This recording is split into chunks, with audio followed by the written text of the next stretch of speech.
Okay, students, so let us begin. Okay, so we are studying modern periodic table. All right, we are far ahead in this chapter now. So by now you all have the basic idea of, or I can say you all know completely how the periodic table is, divided, or how the periodic table is made exactly. Okay, yes, the elements are kept in increasing order of atomic number, but that is not the only one thing.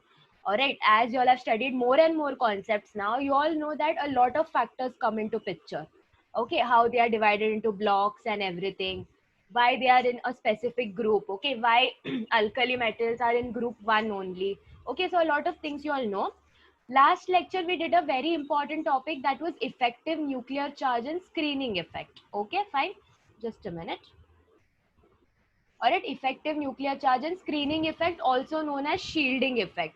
Okay, fine. So students, effective nuclear charge is the total nuclear charge. Okay, nuclear charge is obviously the charge present on the nucleus, and effective nuclear charge is the charge reaching out on electrons. Okay, fine. Now students, the outermost electrons, they experience shielding effect or screening effect from the inner electrons. Students, the inner electrons are also known as core electrons, because they are near to the nucleus. Okay, so the pull of nucleus on such inner electron is higher as compared to their pull on the outermost electrons. One reason is, students, because obviously, like as we move away from the nucleus, its strength goes on decreasing, the nuclear charge goes on decreasing. That is one reason. Second reason is that the inner electrons, the core electrons, will cause repulsion to the outermost electrons. Yes or no? So the outermost electrons are pushed even more far away. So basically the inner electrons are acting like a shield. They are trying to prohibit the pull of nucleus to the outermost electrons. Okay, fine. So we have seen how to find effective nuclear charge and everything. So all these things are done. Okay, students, see, we have started with periodic trends. Okay, the trends in our modern periodic table. So periodic trends is kind of a pattern that we can see across the period or down the group. Okay, fine. So here in this also we had discussed last time what is this thing of effective nuclear charge across the group and across the period and down the group. Okay, students, I want you all to keep your textbooks near you all, because I am going to ask you all to mark certain points. Okay, so please be on page number 101. Okay, see to it your textbooks are near you all. Okay, fine. So students, today we'll be starting with periodic trends in physical properties. Okay, so basically, to be more precise, what are the properties that we are going to discuss? Okay, so if I just quickly read what is written in the, see, in this section we are going to consider the periodic trends in physical properties with reference to atomic radius, ionic radius, ionization enthalpy, electron gain enthalpy, and electronegativity. So these are the concepts that we will be studying, and we are going to study their trends. Okay, that is what happens across the period, what happens down the group. Okay, fine. Because see, if I just ask you any one topic, okay, explain periodic trend of ionic radius or ionization enthalpies, then you all have to mention everything, what that concept is and how it acts across the period down the group, because that is what the periodic trend is. Okay, fine. Now, students, in this ionization enthalpy and electron gain enthalpy, if you all remember, we came across these words ahead in this chapter, and I made you all write one line explanation for it. Now, obviously, when we are actually going to study it, the topic is a little bit bigger, then it's not just a one line definition. Okay, we'll get to that, but I think so a basic meaning of what they mean you all already know. Okay, fine. So before I get to that, first we have to go through these topics. Let me just zoom it in a little bit. Okay, fine, just a minute. Okay, fine. So students, the first topic that we are seeing, we are going to see, is atomic radius. Okay, fine. Now see, students, your normal concept of atomic radius that you all know is now going to change. Okay, so normally I think so till now whenever someone says atomic radius, you all think the distance between the center of the nucleus till the outermost shell. Yes or no? Am I correct?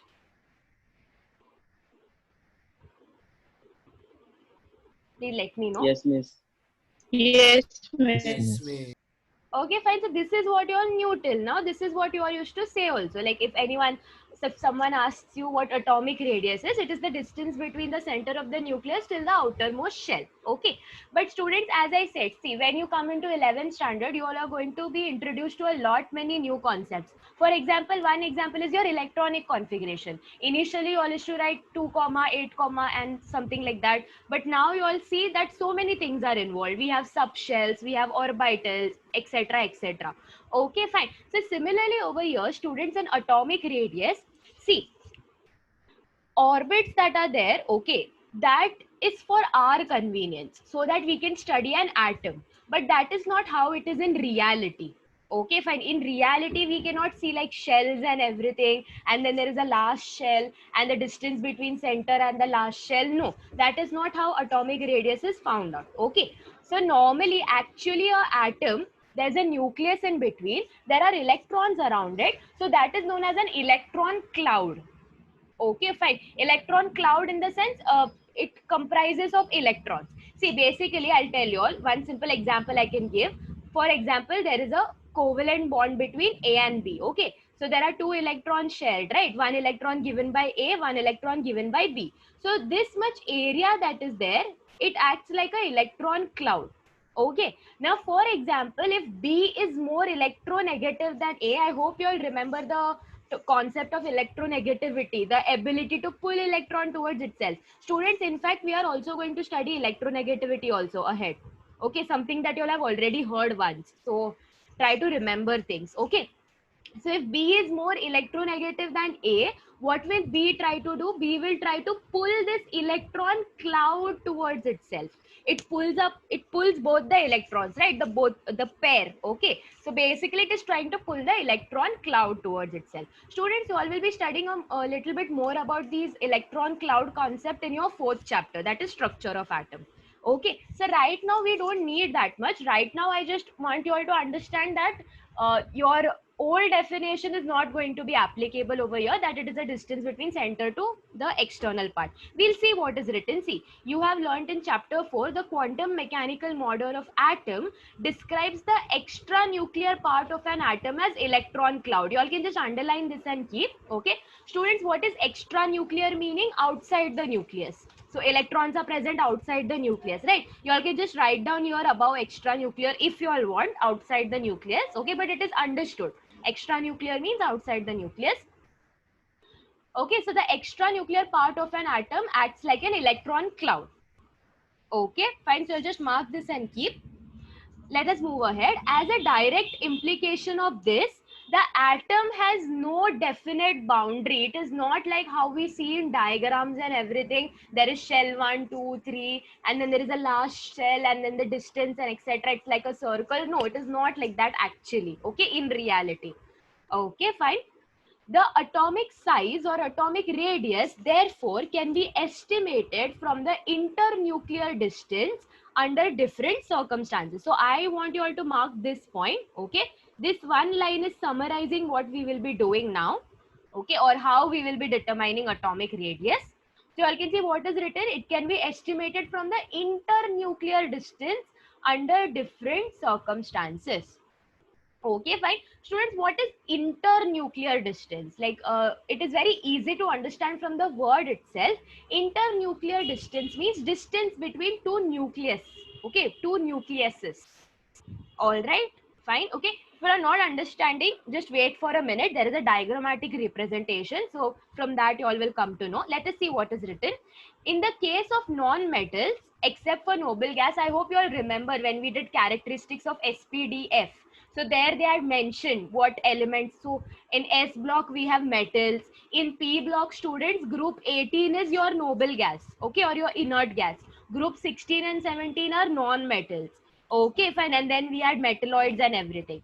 So what is written over here? In case of non-metals, except for noble gas, the atoms of an element are bonded to each other by covalent bonds. So for example, students, your halogens are non-metals, right? Students, if you all know one thing about halogens, it's that halogens do not exist in monoatomic form. They always exist in diatomic form. Meaning, you all have always seen something like this. Cl2 or Br2, okay, fine, or I2. You all won't see just Cl as one single this thing. Okay, I'm not talking about when we are using it in the reaction. Okay, like in general, your gases, they are always in diatomic form. Your hydrogen always is in H2, right? So similarly, it's applicable for halogens also. So here, firstly, halogens are non-metals. Secondly, they exist in diatomic form. So meaning what is happening, there is a covalent bond between Cl atom. Okay, Cl2 means both the Cl atoms, they are joined together by a covalent bond. Keep this thing in mind. That is what is written over here. Okay, non-metals except for noble gas, the atoms of an element are bonded to each other by covalent bond. You all can, if you all want, you all can mark this statement, you all can underline this statement and keep. Okay, fine. Now what is written ahead? Just let's move ahead. What is written? Bond length of a single bond. Okay, fine. Okay, this point is important. This point I want you all to mark specifically. Mark and underline and put a star mark or something here if you all want. Okay, bond length of a single bond is taken as a sum of radii of the two single bonded atoms. Okay, fine. Just mark this statement. I'll explain what this is. For this, I'll quickly show you all the diagram. Okay, fine. Now, there are two compounds that they have given. First is for beryllium. Okay, so we'll get to that later. Now, let us discuss for Cl2. I explained Cl2 just now, right? Okay, see, estimation of atomic radii of metals and non-metals. Cl2 is the non-metal. Okay, you all can see, students, here, two Cl atoms are bonded together. Okay, that is what Cl2 is. All right, fine. So how to determine the atomic radius? For that, the first thing you all should know, determine is the internuclear distance. That is distance from this nucleus to this another nucleus. Okay, distance from the nucleus of one Cl. Okay, meaning center of one Cl till center of another Cl. Center meaning center of the nucleus. Okay, fine. I hope you all are understanding what the term internuclear distance is. Distance between both the nucleuses of the single bonded atoms. Okay, now see, students, there is a single bond between them. Okay, there is Cl single bond. Okay, and that bond is actually from one nucleus to another nucleus. So basically, when I determine internuclear distance, I am determining the length of the bond. Okay, the length of the single bond. इसका distance हम लोग ढूंढ रहे हैं, मतलब हम लोग single bond का length ढूंढ रहे हैं. Bond ka length is known as bond length. Okay, there is a terminology called bond length. I think so you all will be studying it in some or the other chapter. But as the name says, it is very easy to understand. What is bond length? Length of the bond. Okay, fine. So your Cl, there is one single bond in between. So I can determine the length of the bond by finding the internuclear distance, because the bond exists from center of one nucleus to another. Okay, fine. All right. Still, I haven't reached the part of atomic radius yet. Okay, now we have just found out the, if I go back to the statement that I asked you all to mark. Okay, what is written, students? Just a minute. See, what is written? Bond length of a single bond is taken as sum of radii of the two single bonded atoms. Students, if you all observe carefully over here, this diagram, okay, fine. So this is my, if I just draw a boundary, so this is one atom, another atom, okay. Single bond is from here to here, which is the internuclear distance. You all can see this bond, okay, this bond is made up of two radii. If I just concentrate on this much part, okay, if I just concentrate, I have to draw the boundary again, just a minute. From here till here, for this first chlorine atom, the distance from this center till here is the atomic radii for this. Okay, fine, all right. So basically, my single bond is addition of the atomic radii. It is sum of the two radii of the single bonded atoms. Students, see, try to understand. You all will feel that, okay, this means the same thing, right? From center till outermost. Yes, the concept is same, but then it is not applicable on a single atom. Okay, you all cannot directly find out radius by just taking the center till the outermost shell. You all have to first find the internuclear distance, and then you all have to take half of its values. I hope you all are understanding. See, that is what they have done over here. You all can see the distance over here is 198 pm. Can anyone tell me what pm is? What pm? Picometer. Picometer. Yes, very good. Excellent. Okay, pm here stands for picometer. All right. So you all can see what they have done in order to find atomic radius of Cl, 198 divided by 2. Okay. So we cannot directly find distance from the center of the nucleus till the outermost shell. No, because we have an electron cloud. The boundary is not definite. The boundary is not fixed. So what we do is, when it is in some compound form, or for example, in case of your non-metal, that is in case of your halogens, when it is in diatomic form, what we do is we find the internuclear distance, that is distance from one nucleus till the adjacent nucleus, and we divide it by 2. That is how we find atomic radius. So students, see, if I actually show you all the definition, which is written over here in bold, okay, so you all can mark this as well. Atomic radius is 1/2 of the internuclear distance between two adjacent atoms of a metal or two single bonded atoms of a non-metal. Okay, students, I have not yet explained you all the metal part. So as if for now, just concentrate on the non-metal part. Okay, so it is 1/2. We divide by 2, right? It is 1/2 of the internuclear distance between two single bonded non-metals. So Cl, Cl. Try to keep one example in mind, then it is very easy to understand what they are trying to explain. Okay, so if I move ahead, here they have given some more examples.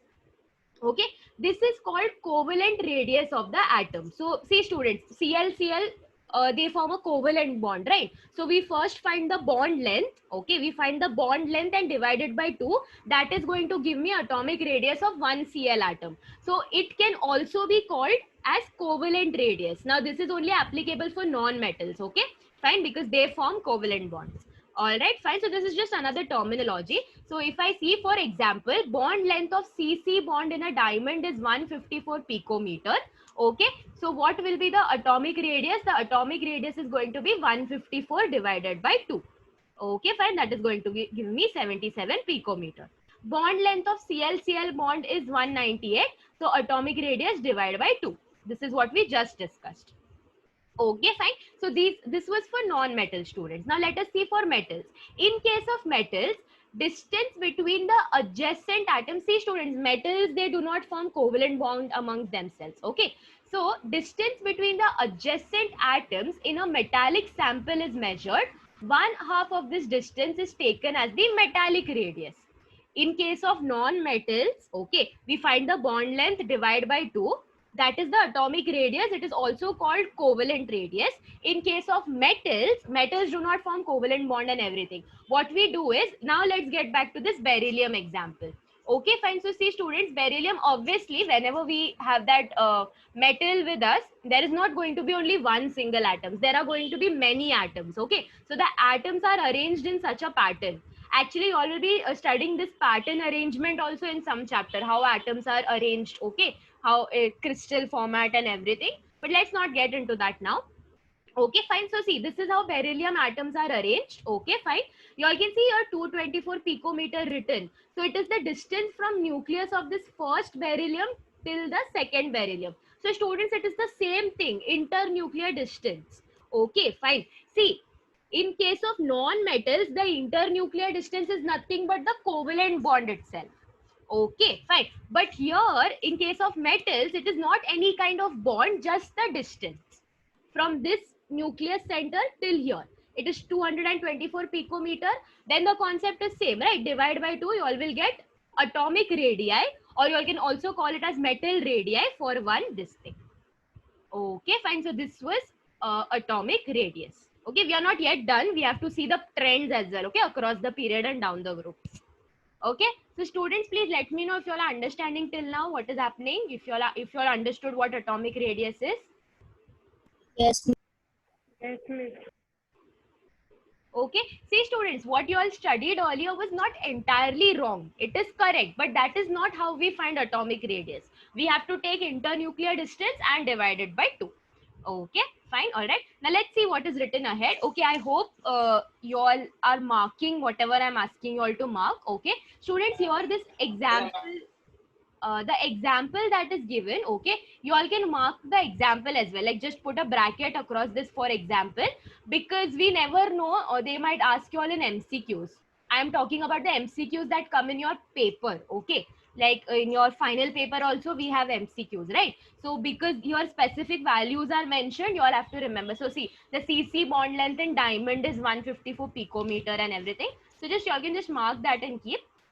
Okay, let us read ahead what is written. Okay, it can be seen from table 7.2 that atomic radius decreases across a period up to group 17 and increases down the group. Okay, just 1 minute. Okay, you all can mark this very first statement. This very first statement is summarizing what the trend is actually. Okay, so you all can see atomic radius decreases across a period and it increases down the group.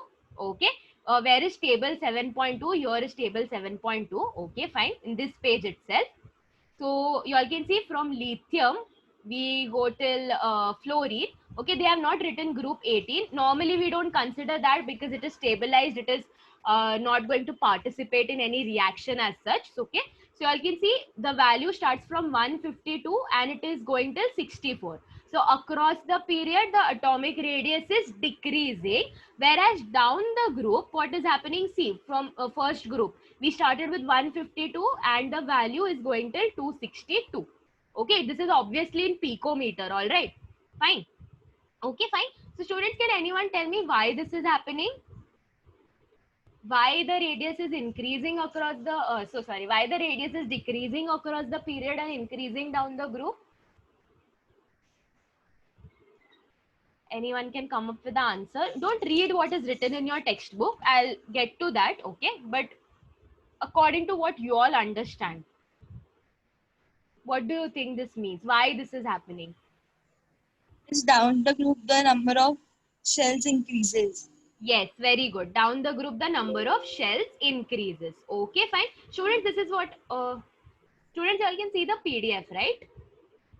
Yes, miss. Yes, miss. Okay. Yes, miss. Fine. So as one student said, that is what happens, right? Students, why it is increasing down the group? Because down the group, new shells are added. See, I know we just discussed there is no definite boundary and everything, but if more electrons are added up, it is obvious that my electron cloud is occupying, it is expanding, right? New shells are added, meaning my electron cloud is expanding.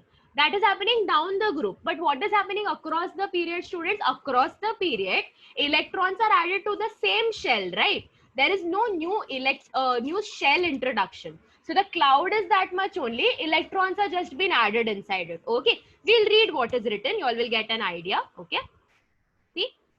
Okay, where were we? Just a minute. Yeah. Greater the effective nuclear charge, stronger is the attraction of the nucleus for the outer electrons and smaller is the atomic radius. Again, students, you all can mark this point and mark this point and put a star mark around it. Okay, put a star or underline. It's an important point. See, students, last lecture we discussed what effective nuclear charge is. So it is represented by Z and with a subscript EFF. Okay. So Z effective is nothing but Z minus sigma. Now, student, what was Z in that? Z was the original nuclear charge. And what is sigma? Sigma is the constant for my shielding effect. Okay, fine. Now, see, students, if you all remember the trend in that, so what was happening across the period? Across the period, the sigma value was constant, but what was increasing? The Z value was increasing. So if Z is increasing and sigma is constant, then obviously Z effective is also going to be more. Students, see, effective nuclear charge is more, meaning that the outer electrons are tightly held by the nucleus. Okay, try to understand what it means. Don't just memorize the statements. Okay, fine. See, effective nuclear charge on any electron is how much the original nuclear charge is being applied on that electron. Okay, so normally in the as we move away from the nucleus, this effective nuclear charge will go on decreasing. That is a normal tendency. We can I can say we can conclude by looking at the value. So basically, if effective nuclear charge is more, meaning the pull of the nucleus on that particular electron is also more. Okay, fine. So what is written? See, greater the effective nuclear charge, stronger is the attraction of the nucleus for the outer electrons. It is very obvious, right? If Z effective value is more, why Z effective value is more? Because the value of Z is increasing. Okay, और forget that Z effective ज्यादा है, मतलब nucleus का pull ज्यादा है उस particular electron पे. Okay, fine. I hope you all are understanding this. So, and us particular say I mean the outer electrons, because the inner electrons are already near to the nucleus, so it doesn't matter. Normally, when we talk about effective nuclear charge and everything, we are talking about the outermost electron. So, more is the effective nuclear charge, more is the pull of the nucleus on the outermost electrons. Okay, fine. And smaller is the atomic radius. अगर nucleus का pull ज्यादा है, so nucleus will try to pull the electron towards itself. Okay, and that is the reason your atom will shrink. Okay, fine. See what happens, students, across the period. Why atomic radius is decreasing across the period? You all have to link this to effective nuclear charge. So across the period, effective nuclear charge increases. Why? Because Z value is increasing, but sigma value is as it is. The core electrons, the inner electrons are same. Only new electrons are added to the outermost shell. I hope you all are able to relate. Okay. So across the period, Z effective increases. Z effective increases meaning nucleus has more pull on the outermost electrons. So nucleus will try to pull the outermost electron inside, and the atomic radius decreases. Okay, fine. So that is what is written ahead also. If I just quickly read, as we move across the period, screening effect caused by the core electrons remains the same. Okay, shielding effect is same. On the other hand, the effective nuclear charge goes on increasing. The valence electrons are therefore more tightly bound, and in turn the atomic radius goes on decreasing along the period. Okay, fine. I hope you all are understanding this, students. Next, let us see what happens down the group. The effective nuclear charge decreases and the shielding effect increases down the group. So students, see down the group what is happening. New shells are added, right? When new shells are added, more and more electrons are becoming core electrons, and more electrons are becoming inner electrons, meaning the shielding effect is now more strong down the group. Students, shielding effect is more strong, meaning the outermost electrons, the effective nuclear charge on the outermost electron is less. जो nucleus है एकदम बाहर के electrons को ज्यादा पकड़ के नहीं रख सकता. Okay, because shielding effect strong है, तो inner electrons are blocking the nuclear charge. More inner electron means more is the blockage, and that is the reason the outermost electron, as we go down the group, first reason, see new shells are anyways added, so it is going far away. वो वैसे भी दूर दूर जा रहा है, ऊपर से क्या हो रहा है, strong shielding effect. So the nucleus का pull on the outermost electron is not that strong. You are understanding? Okay, fine. So thus the valence electrons are held by weak attractive forces, and the atomic radius increases down the group. So students देखो across the period क्या हो रहा है, effective nuclear charge increase हो रहा है, nucleus का pull ज़्यादा है on outermost electron, so your atomic radius is decreasing, the atom is shrinking. Down the group क्या हो रहा है, because new shells are added and effective nuclear charge का value कम होते जा रहा है. ठीक है, ओके. न्यूक्लियस का pull on outermost electrons is almost not there, so जो एकदम आउटरमोस्ट इलेक्ट्रॉन है ना, वो आराम से और दूर दूर जा सकता है. That is the reason atomic radius increases down the group. Okay, so this was atomic radius topic and the periodic trend across and down the group. Students, why I explained this in detail? Because the next topic, that is their ionic radius, it is somewhat similar to this. So we can quickly go through ionic radius. There's no need to invest that much time if you all completely understood atomic radius. Everyone, please let me know if you all understood till here, whatever I'm explaining. Yes, miss. Yes. Yes, miss. Okay, fine. All right. Okay. Now, students, I'll start explaining ionic radius. I am left with 4 minutes, okay, for the first 40 minutes to end. So if the session ends, see to it that you all rejoin. Okay, fine. All right. Now, so students, the next topic is ionic radius. Okay, fine. Now it is very easy to relate that what is ionic radius? Obviously, this thing size of the ion. Okay. What was atomic radius? We have just seen what atomic radius is. So in ion form, when cation or anion format, what is the size? Okay. So an atom forms positively charged ion cation on the removal of, I hope you all understand the difference. or even if you all don't, it is written over here very nicely. Positively charged ion is cation. How is a cation formed? On removal of one or more electrons. Okay, so when you remove an electron, for example, your sodium. So when you remove one electron from sodium, it becomes Na plus, which is a cation. Okay, that charge depends on how many electrons you all are removing. For example, your magnesium. So magnesium, from magnesium we can remove 2 electrons. So that is the reason it acquires a charge of 2 plus. Okay, fine. I think so you all know this. Whereas a negatively charged ion is called an anion. Okay, just a minute. Okay, a negatively charged ion is called an anion, and it is formed with the gain of one or more electrons. Okay, so for example, your Cl. Okay, your Cl forms Cl minus. Cl minus is indicating it has gained one extra electron from its normal configuration. Okay, from the normal actual configuration of Cl, if one extra electron comes, then Cl minus. Okay, fine. Measurements of the distance between neighboring cations and anions in ionic crystals. Okay, ionic crystal is a crystal structure of many ions together. Okay, fine. Have been used for the estimation of ionic radii. Again, students, see how we determined atomic radii. In the very similar manner we determine ionic radii as well. So for ionic radii, we will try to find the distance between neighboring cations or anions. Okay, what we did in atomic radius, for non-metals we find the internuclear distance, which is nothing but the bond length, and we divided by 2. For metals we find the distance between adjacent atoms, distance meaning from one nucleus to another nucleus, that is what the distance is. Okay, and we divided by 2. Same thing that we'll do even in ionic radii. We'll find the distance between neighboring. So if many cations are placed in line, we'll find the distance between one and the second cation, and then we'll divide it by 2. That is how we get ionic radii, or we can do that for anions as well. Okay, fine, as simple as that. The ionic radii mark this statement. Okay, mark this statement, very important. Okay, and you all can mark this also, students, from your measurement till your. Okay, and this last statement, mark it and put a underline and put a star mark or something. Okay, that is the ionic radii show the same trends as of atomic radii. So atomic radii, across the period it decreases, down the group it increases. Same trend is applicable for ionic radii as well. So ionic radii decreases across the period and increases down the group. Okay, fine, all right. I hope you all are understanding.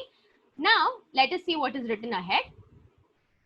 A cation is smaller than the atom. Okay, actually students, here the next 2 paragraphs that we'll be reading, I want you all to mark it completely, because like everything is important. This next paragraph is based on cation. Okay, fine. And ahead there is another paragraph that is based on anion. So both the paragraphs are equally important, so just mark it and keep. Okay, entirely.